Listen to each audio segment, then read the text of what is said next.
আসসালামু আলাইকুম।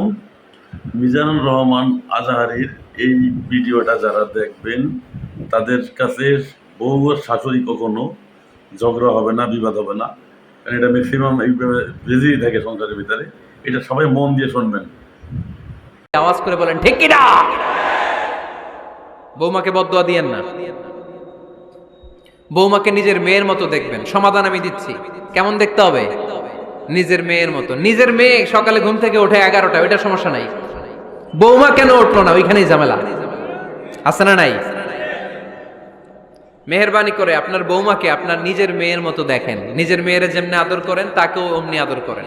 আপনার বৌমারে যদি আপনি কষ্ট দেন, মনে রাখবেন আপনার নিজের মেয়েটাও আরেক বাড়ির বউ হয়ে কয়েকদিন পরে যাবে।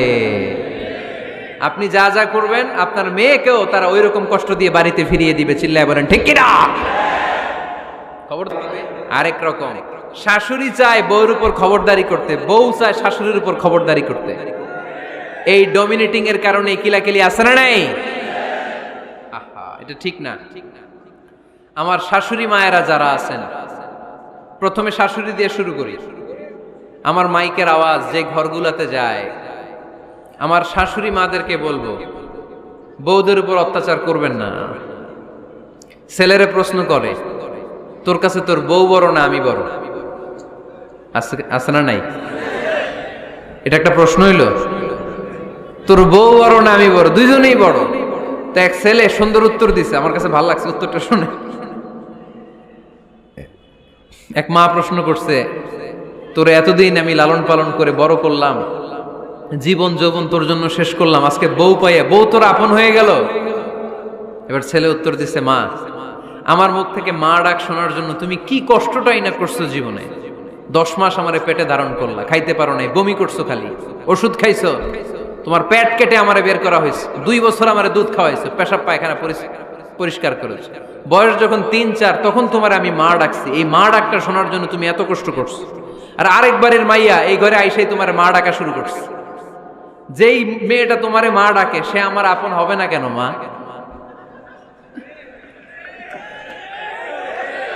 ঠিক কিনা? এই মা ডাক শোনার জন্য তুমি এত কষ্ট করলা, আমার লালন পালন করলা, 10 মাস পেটে ধরলা, পেশাব পায়খানা পরিষ্কার করলা, এরপরে মা ডাক শুনতে পারছো। আর আরেকবারের মেয়ে জানা নাই চিনা নাই এসেই তোমার ডাকা শুরু করছে মা।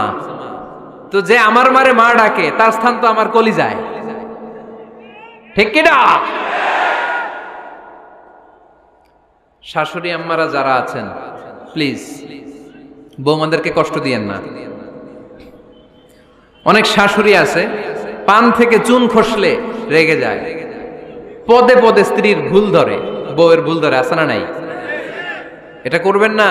সে তো নতুন, আপনার অনেক এক্সপিরিয়েন্স হতে তার সময় লাগবে। তাকে সময় দিন, তাকে ভালোবাসুন। ঠিক কিনা? না বুঝে সামান্যতে বৌমারে বদদোয়া দেয়, এরকম আছে না নাই? কিন্তু বুঝতে চায় না, বৌমারে যদি বদদোয়া দেয় তাহলে তার নিজ ছেলের পরিবারের ক্ষতি। পেটে ধরা যে ছেলে, ছেলের পরিবারের কিন্তু ক্ষতি, তার আপন নাতি নাতনিদেরই ক্ষতি। আওয়াজ রেসপেক্ট, সবাই যেন সবাইকে ভালোবাসি। দোষ ছাড়া মানুষ নাই, সবার দোষ আছে। আমরা যেন একে অন্যের দোষ না খুঁজি। বৌমারা, আপনাদের কেন যদি আমার মাইকের আওয়াজ যায়, অল্প কিছু টেকনিক অবলম্বন করলে আপনি আপনার শাশুড়ির মন জয় করতে পারবেন। শাশুড়িরা আসলে বেশি কিছু চায় না। আগের জামানার মানুষ তো, এদেরকে ওইভাবে হাত করতে হবে।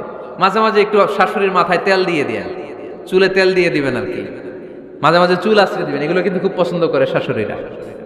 ওনার প্রেশারটা একটু মেপে দিবেন, ডায়াবেটিক্সের ওষুধটা খাইলো কিনা সময় মতো খোঁজ নেবেন, কি পছন্দ করে খেতে একটু রান্না করে দিবেন।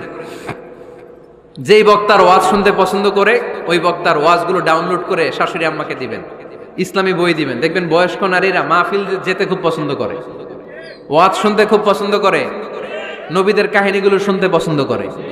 বসায় বসে একটু কাহিনীগুলো শোনাবেন। বাইরে বেরোলে জিজ্ঞেস করেন, আম্মা আপনার কিছু লাগবে কিনা। আরেকটা টিপস আছে, যে তিনি হারিয়ে যাবেন, জিজ্ঞেস করবেন যে মা, শীতকালে আপনাদের দেশে কি পিঠা বানাতেন আপনি যখন ছোট ছিলেন, আপনার বাপ চাচারা কি করতো। এগুলো জিজ্ঞেস করলে উনি স্মৃতির পাতা হাতরাতে হাতরাতে চোখ দিয়ে দাঁড় দাঁড় করে ওনার পানি ঝরতে শুরু করবে। আপনার জায়গায়, ওনার হৃদয়ের মনি কোঠায় এমন জায়গায় পৌঁছবে, আপনার এছাড়া উনি কিছুই বুঝবে না।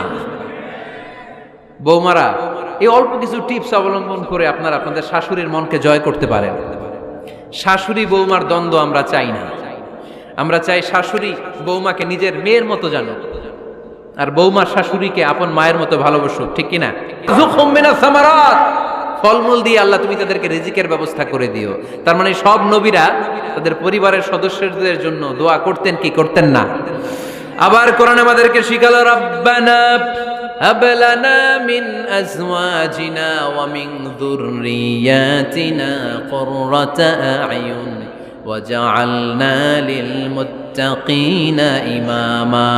ও আল্লাহ, এমন নেককার সন্তান, এমন নেককার স্ত্রী আপনি আমাকে দান করেন যাদের দিকে তাকালে আমার চোখ দুইটা ঠান্ডা হয়ে যায়। চক্ষু শীতলকারী স্ত্রী দেন।